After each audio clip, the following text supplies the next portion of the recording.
ഫുലൻ ദേവി. എനിക്ക് എഴുത്തോ വായനയോ അറിയില്ല. ഇതാണ് എൻ്റെ കഥ.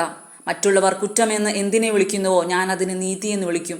തൻ്റെ ആത്മകഥയായ ഞാൻ ഫുലൻ ദേവിക്ക് ആമുഖമായി ഫുലൻ എഴുതി. കീഴ്ജാതിക്കാർ തങ്ങളുടെ കാലിനടിയിൽ അമരേണ്ടവരാണെന്ന ജാതി കോമരങ്ങളുടെ ഗർവവും സാധാരണക്കാരോടുള്ള അധികാരികളുടെ ധാർഷ്ട്യവുമാണ് ഫുലനെ കൊള്ളക്കാരിയാക്കിയത്. 10-ാം വയസ്സ് മുതൽ നേരിട്ട ക്രൂര പീഡനങ്ങളാണ് അവളെ തോക്കടിപ്പിച്ചത്. നിലനിന്നിരുന്ന എല്ലാ ദുഷിച്ച സാമൂഹ്യ ക്രമങ്ങളുടെയും ഗതി മാറ്റിയത് ഓരോ കാലവും നിഷേധികളെന്നും കലഹപ്രിയരെന്നും മുൻവിധിയോടെ കണ്ട മനുഷ്യരാണ്. കാലത്തിനും ചരിത്രത്തിനും മുന്നേ വഴിവിളക്കായി നടന്ന കലഹപ്രിയരെക്കുറിച്ചുള്ള പങ്ക്തി ദ റിബൽസ് തുടങ്ങുന്നത് ഫുലൻ ദേവിയുടെ കഥ പറഞ്ഞുകൊണ്ടാണ്. ഉത്തർപ്രദേശിൽ ജലൗൻ ജില്ലയിലെ ഗുരുകാപർവ എന്ന ഗ്രാമത്തിൽ 1963 ഓഗസ്റ്റ് 10-നാണ് ഫുലൻ ദേവി ജനിച്ചത്.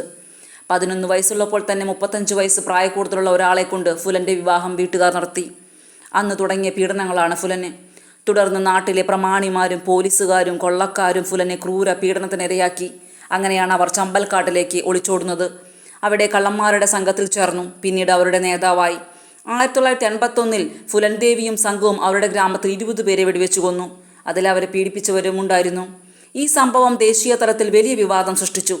1983-ൽ ഫുലൻ കീഴടങ്ങി. തുടർന്ന് 11 വർഷം ജയിലിൽ കിടന്നു. 1994-ൽ മുഖ്യമന്ത്രി മുലായം സിംഗ് യാദവിൻ്റെ സഹായത്തോടെ ഫുലനെ മോചിപ്പിച്ചു.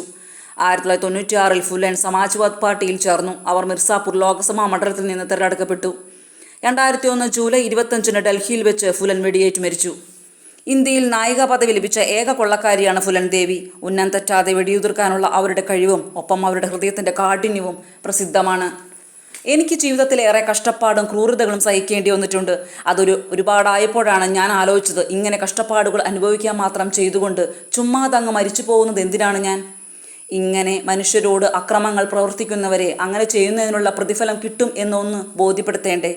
ഫുലൻ്റെ വാക്കുകൾ.